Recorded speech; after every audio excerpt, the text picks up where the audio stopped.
오늘은 우리가 구약 성경 열왕기상 17장 17절로 24절의 말씀을 하나님의 말씀으로 받겠습니다. 제가 가지고 있는 성경은 구약 성경 545페이지 열왕기상 17장 17절로 24절입니다.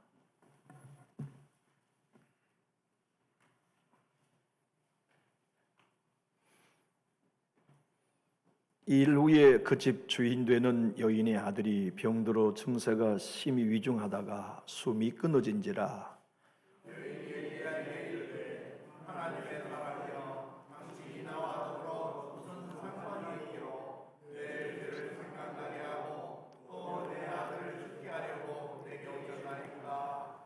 엘리야가 그에게 그의 아들을 달라하여 그를 그 여인의 품에서 받아 안고 자기가 거처하는 다락에 올라가서 자기 침상에 누이고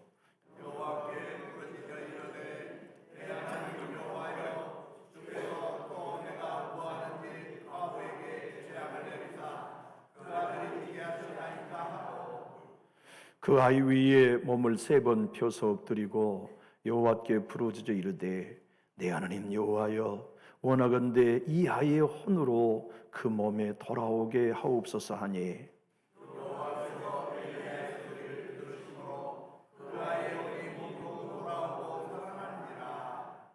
엘리야가 그 아이를 안고 다락에서 방으로 내려가서 그 어머니에게 주며 이르되 보라 내 아들이 살아났느니라. 여인이 엘리야에게 이르되 내가 이제야 당신은 하나님의 사람이시오 당신의 입에 있는 여호와의 말씀이 진실한 줄 아노라 하니라. 아멘.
아멘.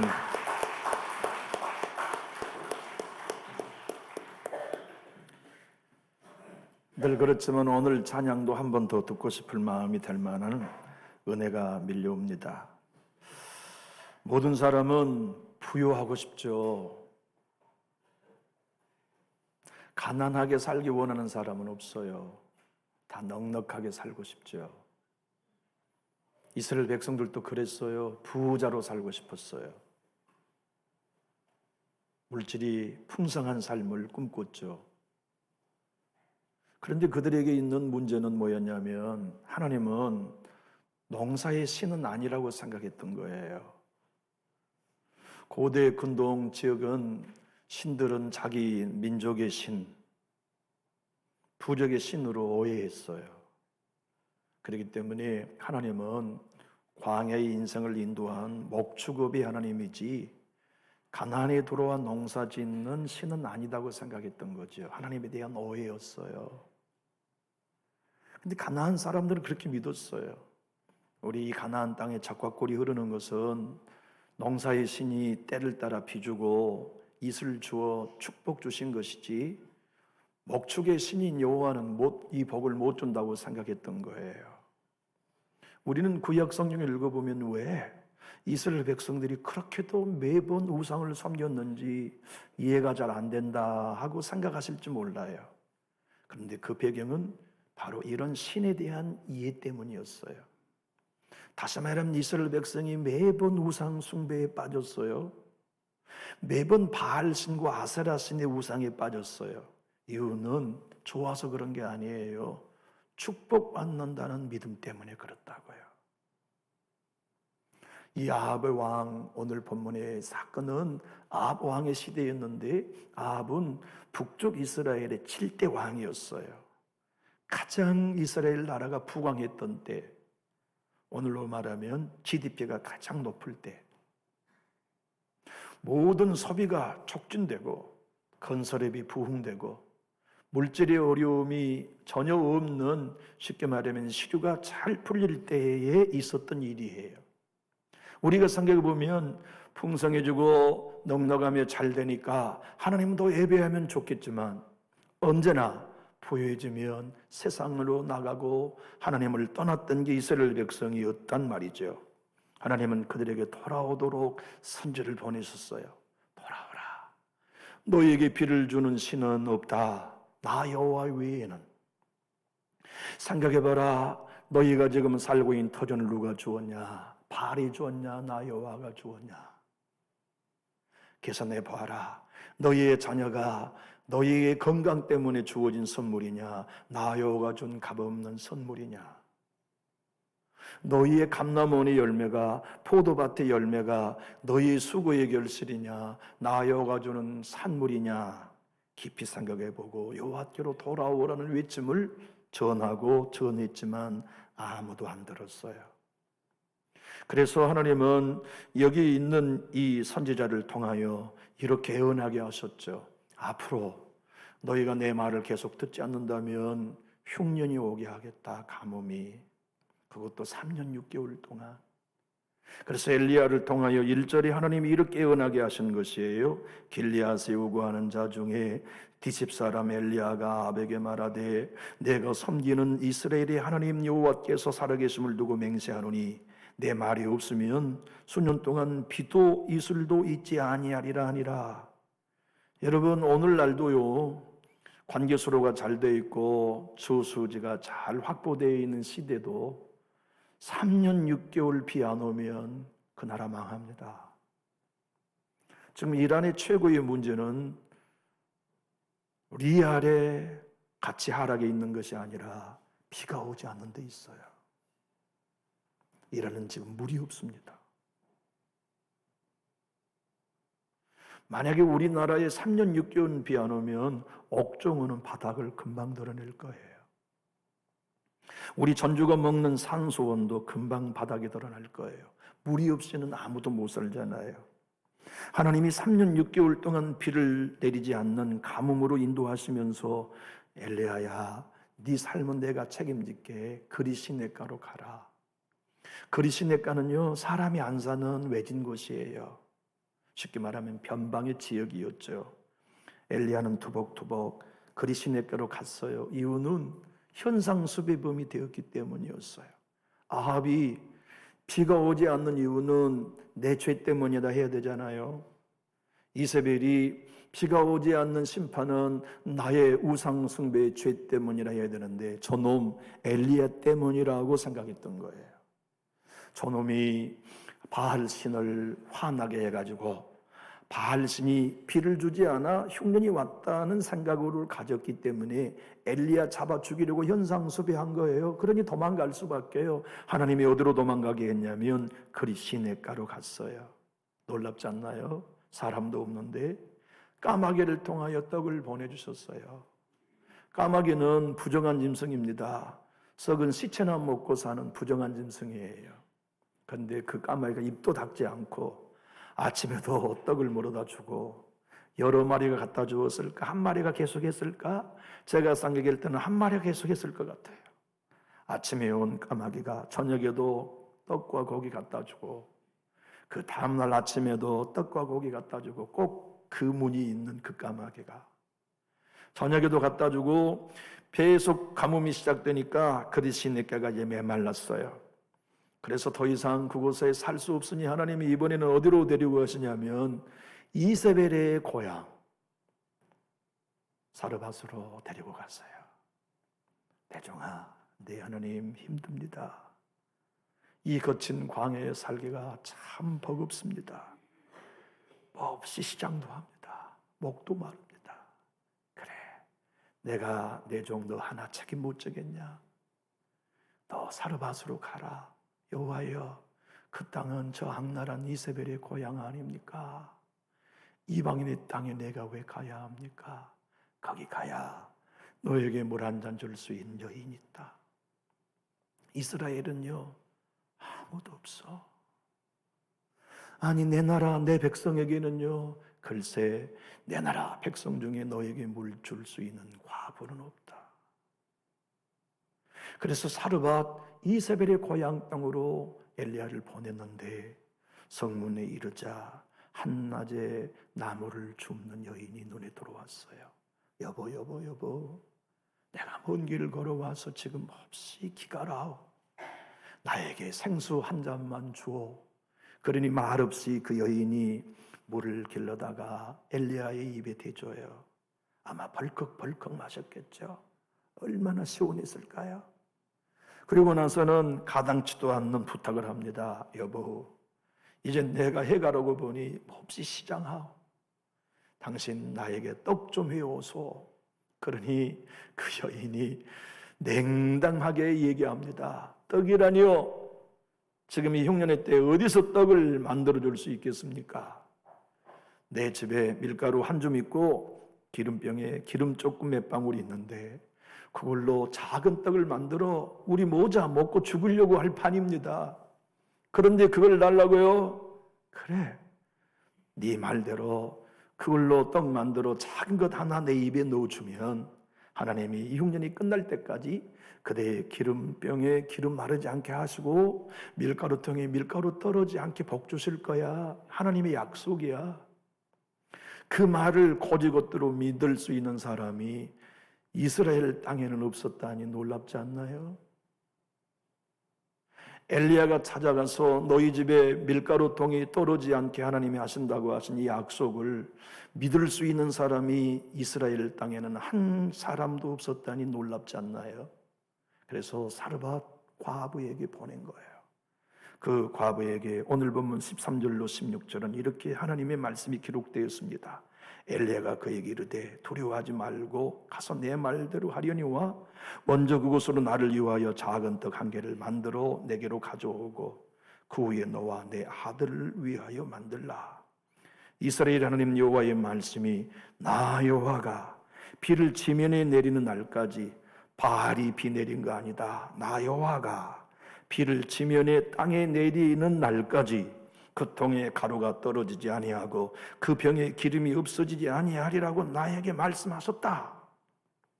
그가 가서 엘리야의 말대로 하였더니 그와 엘리야와 그의 식구가 여러 날을 먹었으나 여호와께서 엘리야를 통하여 하신 말씀같이 통에 가루가 떨어지지 아니하고 병에 기름이 없어지지 아니하니라. 기적이죠. 얼마나 놀라운가요? 우리는 이런 말씀을 읽고 묵상할 때 신나죠. 오 하나님, 내 가정에 밀가루통도 기억하고 계시는군요. 내 가정에 기름병도 하나님은 다 간섭하고 계시는군요. 마르지 않도록 채우신 하나님 믿습니다. 이렇게 순종해가지고 이 하나님의 놀라운 이적을 경험했다면 그 가정에 더 많은 축복이 와야 되는데 웬걸 아들이 죽었단 말이에요. 우린 이런 상황이 혼돈합니다. 성경을 읽을 때도 혼돈하고 이러한 환경을 우리의 삶 속에 만날 때도 헷갈려요. 생각해 보십시오. 아무도 헌신할 수 없는 그 일을 이 과부가 아들 하나 데리고 외아들과 함께 살면서 마지막 먹고 죽으려고 했던 걸 주의 종에게 바쳐 순종했다면 밀가루통에 밀가루가 떨어지지 않는 복보다 아들 잘 돼야 되잖아요. 기름병에 기름이 떨어지지 않는 게 왜 기뻐요? 내 아들 살릴 수 있으니까 기쁘죠. 그런데 그 아들이 죽어버렸다고요. 이런 상황을 우리가 만날 때 우리는 신앙의 혼돈을 경험합니다. 주님 뜻대로 살려고 했는데 고난이 찾아와요. 아버지의 말씀에 기꺼이 감동되어 희생했는데 기업의 위기를 만나요. 질병을 맛보아요. 관계의 아픔을 경험해요. 모든 것들이 다 뒤죽박죽이 되어버린 것처럼 혼란스러운 혼돈을 경험하게 될 때, 카오스를 경험하게 될 때, 나 하나님 음성 잘못 들었나 하는 헛갈린 신앙의 결론을 내기가 쉬워요. 여러분 그런 일 없나요? 그런 환경을 교회 생활하면서 만나본 적이 없나요? 저는 많이 경험해 봤어요. 하나님이 이런 상황 속에서 그 여인에게와 저와 여러분에게 새해를 시작할 때 주시는 음성이 이 본문을 통하여 분명합니다. 한번 따라해 볼까요? 순종의 결과 만나는 고난은 큰 축복이 들어있다. 여러분 생각해 보십시오. 우리 하나님은 전능하신 분이에요.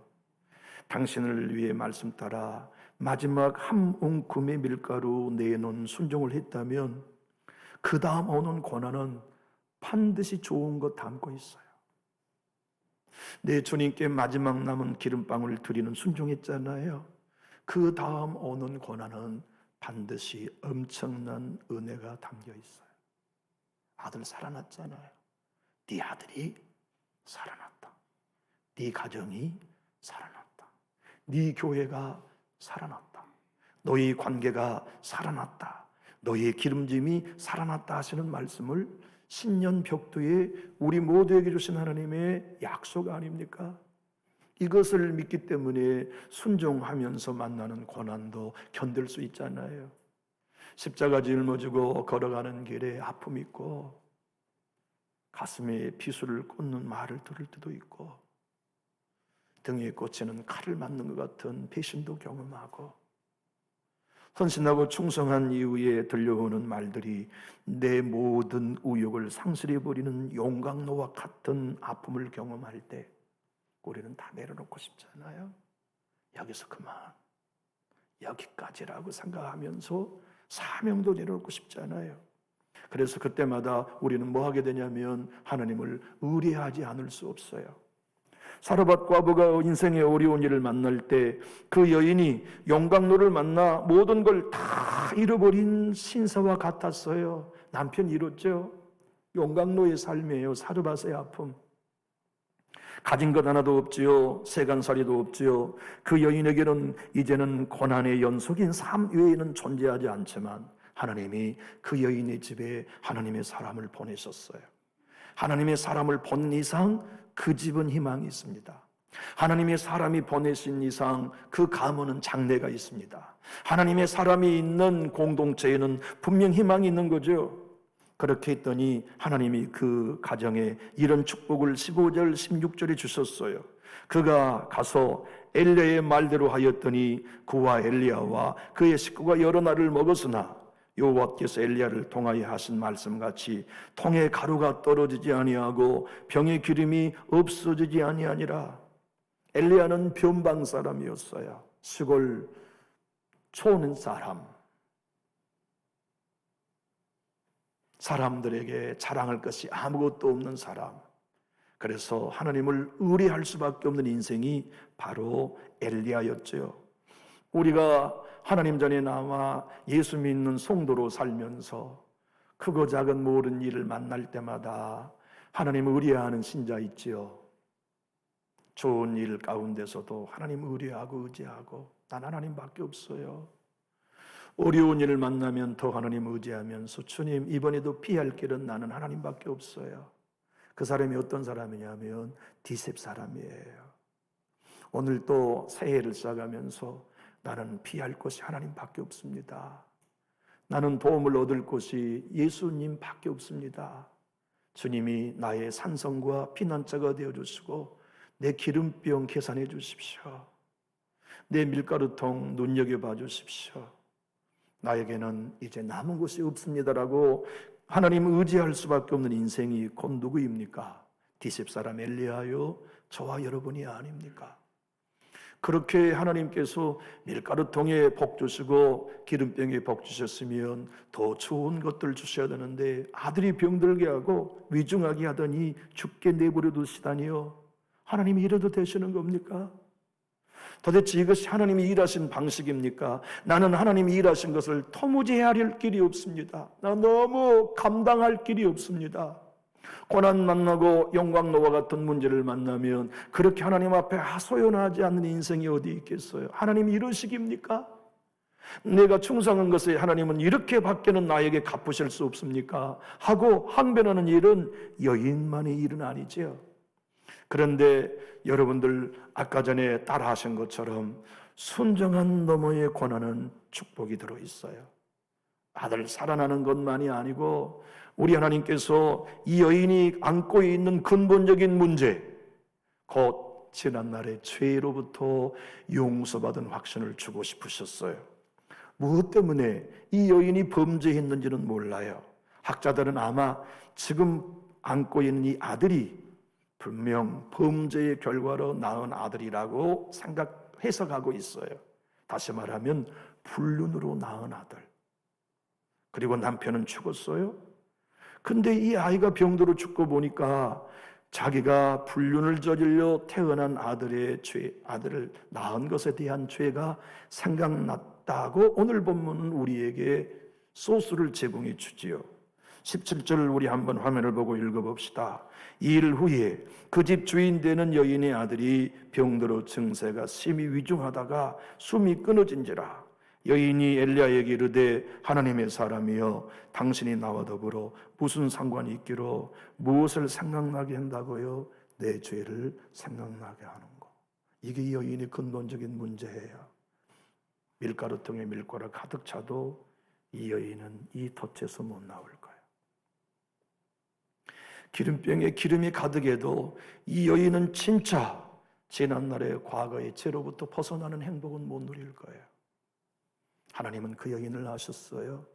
네 집에 밀가루통이 떨어지지 않는 복보다 과거에 너를 올가매는 죄에서 벗어나는 복이 지금도 필요하다. 그 복이 진짜 네가 얻을 수 있는 참 복이다. 내가 네 아들 잠시 죽음에 넘긴 건 능력이 없어서가 아니야. 네 충성이 부족해서도 아니야. 너로 하나님이 살아계시는구나. 하나님의 말씀이 진실이구나. 이제는 내가 알겠습니다. 고백하면 하나님이 내 죄를 용서한 것도 너 알게 될 거야. 하나님이 날 정말 사랑하신다는 걸 알게 될 거야. 그래야 남은 인생이 복이 있다. 그래야 진정한 자유를 누릴 수 있다고 하시는 하나님의 풍성한 사랑을 아들의 죽음이라는 고난 속에 담겨 놓은 거지요. 생각해 보십시오. 이스라엘 전역에 하나님의 이름을 부르는 사람이 얼마나 많았겠어요. 하나님 도와주세요. 하나님 율법 나 사랑해요. 짐승을 잡아다가 제물로 바치고 성전에 나가 기도한다고 하는 사람들이 왜 없었겠어요? 많았겠죠. 그런데 하나님이 판단하실 때에는 내가 진실한 말씀을 하는 하나님이라는 걸 이스라엘 백성들 중에는 하나도 믿는 사람이 없다고 판단하신 거예요. 우리 하나님이 잘못된 판단을 하시는 분인가요? 우리 하나님이 진단을 잘못하시는 돌팔이는 아니시잖아요. 우리 하나님이 그렇게 하셨다면 그것은 사실이었어요. 그래서 우리 하나님의 눈물이 오늘 본문에 있는 거죠. 고맙다 내 딸아. 누가 아브라함의 자손이냐? 유대인들은 생각하기를 아브라함의 혈통을 가진 자가 아브라함의 자손이지요. 아니야. 내 여호와에게 아브라함의 자녀는 나의 말씀에 순종하는 자다. 그가 아브라함의 피가 전혀 섞이지 않는 이방 여인 사르밧 과부라도 내 말에 진실하다고 믿고 아멘한다면 그가 아브라함의 자손이지. 나는 그 자손을 통해 영광 받는다. 나는 그 자손에게 죄 용서의 확신을 준다. 나는 너희 때문에 나는 감동하고 있다. 나는 퍽이나 눈물 날 만큼 고맙다. 그래서 나는 너에게 떡, 기름만이 아니고 진짜 너에게 필요한 복을 주고 싶다. 죄에서의 자유. 과거의 연약함으로부터 실수로부터 어두운 그림자로부터 벗어나는 자유. 그곳으로 벗어나야 인생은 누구나 오늘의 은혜를 누린다. 여러분 그런 때 없나요? 기도의 열심으로 부르짖어 하나님과 깊은 교제를 하는데 과거의 허물이 생각나요. 여러분 그런 때 없나요? 성찬을 받기 위하여 떡을 입에 넣는데 옛 죄가 생각나요. 내 모든 죄를 다 씻어주셨다고 믿고 성찬의 포도주를 내 입에 들이키는데 지난날의 허물이 생각나요. 사탄이 하는 일입니다. 여러분과 저는 오늘의 떡, 오늘의 기름병의 은혜를 충분히 누려도 지난날의 어두운 죄로부터 용서받은 확신이 없다면 그것은 육의 양식일 뿐 영의 양식은 될 수 없어요. 하여 하나님은 진정한 행복, 너의 눈에 보이는 밀가루통과 기름병이 문제가 아니라 네 마음의 은혜의 병이 문제다. 네 안에 은혜의 통이 문제다. 거기 은혜가 가득 차고 거기 은혜의 기름을 마시는 삶을 살려면 옛날의 죄로부터 용서받은 사죄의 확신이 필요하다. 여러분 어느 사람이 하나님을 온전히 예배하며 경배하나요? 나는 지난날의 모든 허물이 예수의 피로 용서받았다고 믿는 사람이죠. 나의 모든 지난날의 허물이 예수 그리스도의 피로 깨끗이 씻음받았다고 믿는 사람, 흰눈보다 더 희게, 양털보다 더 희게 하나님이 우리의 모든 죄가를 동에서 서가 몰듯이 멀리 옮겨주고 깊은 바다에 수장시켜 주었다는 죄 용서의 확신을 가진 사람의 마음의 기름통은 가득해요. 감사가 넘쳐요. 하나님이 왜 이렇게 날 사랑하시나? 하나님이 왜 이 디셉 사람이 나를 이렇게 사랑하며 사르밧의 사람을 나를 이렇게 사랑하시나 하는 생각을 가지고 주님 앞에 매일매일 마음속에 기름통에 은혜의 기름이 가득하고 밀가루통에 마음속에 은혜가 가득한 삶을 살게 되는 거죠. 그것을 경험하고 나니까 비로소 그 여인이 이제야 알겠습니다. 선지자님, 당신이 하나님의 사람이라는 걸 이제 알겠습니다. 왜 이제 알아요? 밀가루통에 밀가루가 떨어지지 않을 때 알아야지. 그러잖아요. 기름병에 기름이 마르지 않을 때 알아야지. 아들이 죽었다가 살아나고 나니까 이제 알겠다네요. 맞아요. 그 여인은 하나님은 기적의 하나님이란 걸 알았지만 나를 사랑하시는 하나님이라고는 못 믿었어요. 내 죄를 용서하신 분이라는 데까지는 못 믿은 거죠. 그런데 아들이 죽고 살아난 걸 보면서 당신은 하나님의 사람이요 당신의 입에 나오는 여호와의 말씀은 진실인 줄 내가 압니다. 이제 알겠습니다. 그 은혜를 경험하게 하려고 순종 너머의 고난을 주신 거예요. 오늘 본문의 말씀 24절은 이렇게 기록하고 있습니다. 여인이 엘리야에게 이르되 내가 이제야 당신은 하나님의 사람이요 당신의 입에 있는 여호와의 말씀이 진실한 줄을 아노라 하니라. 여러분 우리 하나님께서 우리의 죄를 용서해 주시고 저와 여러분으로 말미암아 하나님의 말씀대로 다 이루어지는 삶을 살게 하시는 것은 형통할 때 이제야 알겠습니다가 아니에요. 건강할 때 이제는 알겠습니다가 아니에요. 자녀의 앞길이 시온의 대로처럼 열릴 때 이제야 알겠습니다가 아닙니다. 사랑하는 아들이 죽었다가 살아날 때에만 이제야 알겠습니다가 돼요. 순정노무의 고난을 통과하고 난 다음 이 고난 속에 이 놀라운 축복을 숨겨놓으셨네요 하는 걸 경험할 때야만 이제야 알겠습니다가 돼요. 그때는 흔들리지 않아요. 그 이후에는 날마다 은혜를 먹고 성령과 교제하며 날마다 하나님의 나라를 경험하며 승리의 삶을 살 수 있는 축복을 경험하지요. 사랑하는 성도 여러분, 하나님의 당신의 입에 있는 여호와의 말씀이 진실인 줄 안다는 뜻은 이런 뜻입니다. 아멘입니다 한 뜻이에요. 여기 이 진실이라는 단어가 아멘이라는 단어입니다. 여러분, 우리가 하나님의 말씀을 들을 때 아멘하는 일이 무엇입니까? 당신의 말씀이 나에게 진실로 이루어지기를 원합니다가 아멘이에요. 여러분 한번 따라해 볼까요? 아멘. 교회가 아멘을 갖는 이유는 여러분 목사 기분 좋게 하려는 것 절대 아니잖아요. 목사가 강단에 선포된 말씀이 그대로 나에게 진실로 이루어지기를 원하는 우리의 환영이요 영접이 아멘이에요. 대표기도 하신 분의 기도에 여러분 감정 있는 거 아니죠? 대표기도 하신 분들에게 여러분 감정이 있으신가요? 감정이 있어서 아멘 안 하신 건 아니죠? 가만히 생각해 보면 아멘은 나만 혼자 하는 것 같아. 대표기도 하신 분이 자기 기도하시는 건가요? 내 기도를 대신한가요? 그분의 기도대로 진실로 내게 이루어지기를 원합니다가 우리도 함께 기도하는 게 대표기도자의 소절소절마다 아멘으로 화답하는 거예요. 나 너 마음에 안 들어. 또 대표기도하면 나는 아멘 안 해. 이런 성도는 없으시죠?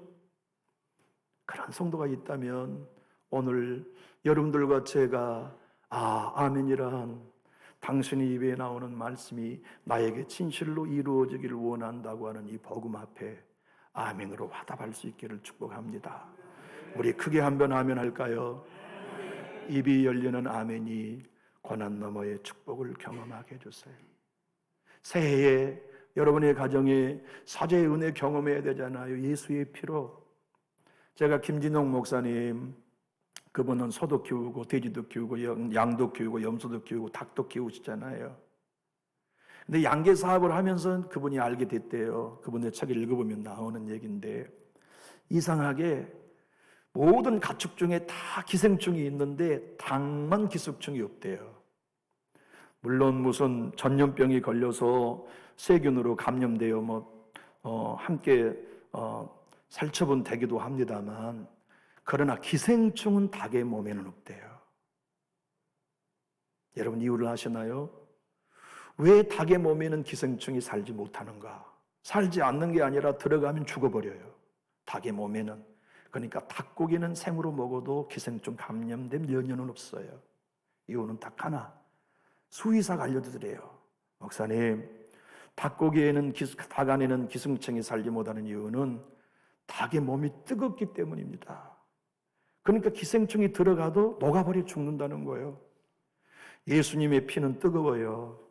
우리의 모든 지난날의 허물과 죄를 씻고도 남음이 있는 권세가 있어요.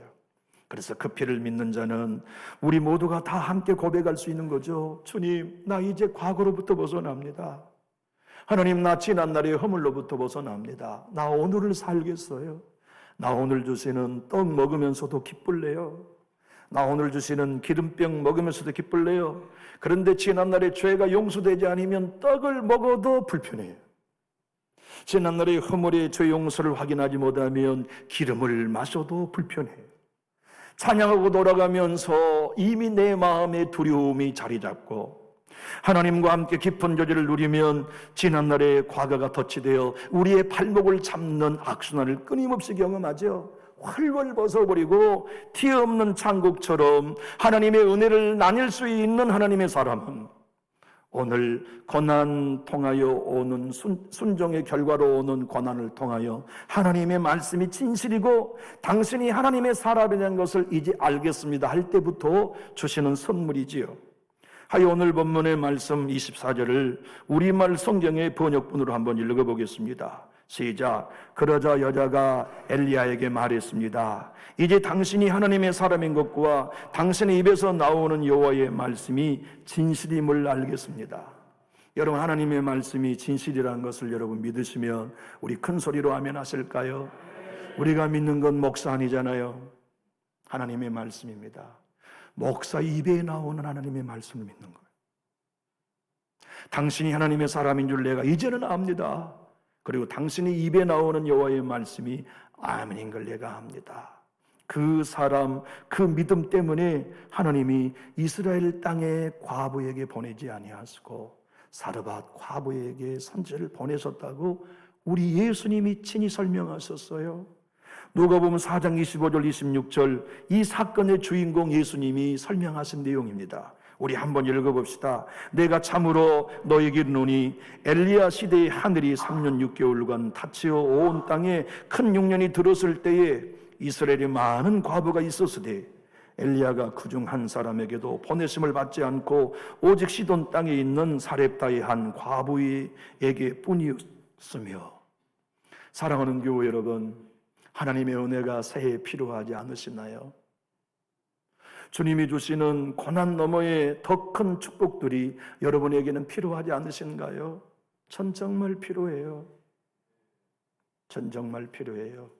내 가정에는 너무너무 필요해요. 내 인생, 내 사역에는 그 은혜가 절실히 필요해요. 주님이 오늘 여러분들과 저에게 말려주시는 이 가르침, 그 은혜, 많은 사람은 밀가루통에 풍성한 것만을 새해마다 간구하지, 많은 사람은 자기의 기름병에 마르지 않는 복만을 새해에는 기도의 제목으로 삼지. 그러나 진짜 복은 그거 아니다. 예수의 피로 내 죄가 다 용서받았다는 걸 믿고 왜 하나님이 나를 이렇게 사랑하신가에 감격에 빠지는 것이 진짜 복이야. 그 복으로 새해를 시작하면 네 가정은 열매 맺는다. 그 확신과 그 은혜가 이기게 해. 죄를, 미움을, 환경을, 관계의 갈등을 이기게 해. 그리고 그대로 말미암아 그 열매 안에 승리하게 하지라고 하시는 주의 당부를 들려주신 거지요. 김서택 목사님은 이스라엘의 붕이라는 책에서 이렇게 말합니다. 이 과부가 밀가루통의 기적을 경험하고 기름병의 역사를 경험해도 해결되지 못한 것 하나 있었는데 그건 과거의 죄에 대한 용서의 확신이었다. 두 번째, 하나님이 나를 사랑하신다는 확신이 부재였다. 그러나 하나님은 진짜 순종한 그에게 주시고자 하는 복은 죄 용서의 확신과 하나님이 나를 사랑하신다는 확신이었다고 설명합니다. 우리가 어려운 일을 만나 통과해도 하나님이 나를 사랑하셔 하는 확신이 있다면, 하나님이 내 가정을 사랑하신다는 확신이 있다면, 주님이 내 모든 죄를 다 용서하셨다는 확신이 있다면 우리는 또 기름병을 열어보지 않아도, 밀가루통을 열어보지 않아도 살아갈 힘과 용기를 얻을 수 있는 거죠. 그것을 믿는 사람이 그리스도인 아닙니까? 그것을 믿기에 예배당에 나와 그분 앞에 예배하는 것이 우리 그리스도인 아닌가요? 그것을 선포하는 게 교회이고 말이죠. 다윗의 인생처럼 고난 많은 인생이 어디 있었습니까? 우리는 다윗이 만난 고난에 비하면 아무리 큰 고난을 만났다 해도 세 발의 피입니다. 조족제일이에요. 그는 아들이 자기 딸인 누이를 범했잖아요. 아니, 아들이 자기 아들인 다른 형제들을 암살하여 죽였잖아요. 그는 자기 아들이 아버지를 향하여 반란을 일으켰잖아요. 이것은 대표적인 한 예에 불과하지만 그의 삶에는 숱한 많은 고난이 있을 때마다 다윗으로 승리할 수 있게 했다는 것은 지난날의 죄를 하나님이 용서하셨다는 확신 때문이었어요. 내가 젊은 날에 지었던 죄와 허물을 우리 하나님이 기억해 주지 않을 거라는 믿음. 다윗이 쓴 이 확신을 시편 25편 7절로 한번 읽어보겠습니다. 시작. 여호와여, 내 젊은 시절의 죄와 허물을 기억하지 마시고 주의 인자하심을 따라 주께서 나를 기억하시되 주의 선하심으로 하옵소서. 여러분, 이 확신을 갖는 사람들은 누구나 찬송가 283장을 노래할 수 있잖아요. 저는 오늘 이 찬송의 노랫말이 얼마나 제 마음을 그대로 표현해 준지 모르겠어요. 나 속죄함을 받은 후 한없는 기쁨을 다 헤아릴 수 없어서 늘 찬송합니다. 나 속죄함을 받은 후 내 마음이 새로워 주 뜻을 준행하면서 죄의 길을 버리네. 나 속죄함을 받은 후 성령이 오셔서 하나님 자녀 된 것을 곧 증언합니다. 나 속죄함을 받은 후 보혈의 공로로 내 주의 은혜 입으니 늘 평안합니다. 나 속죄함 받은 후 주를 찬미하겠네. 나 속죄함 받은 후 주의 이름 찬미하겠네. 교회 여러분, 2026년 승리하는 길은 이 죄 용서의 확신을 가지고 첫 발을 내딛는 데 있습니다. 하나님의 디셉 사람이 나를 왜 이렇게 사랑하신가?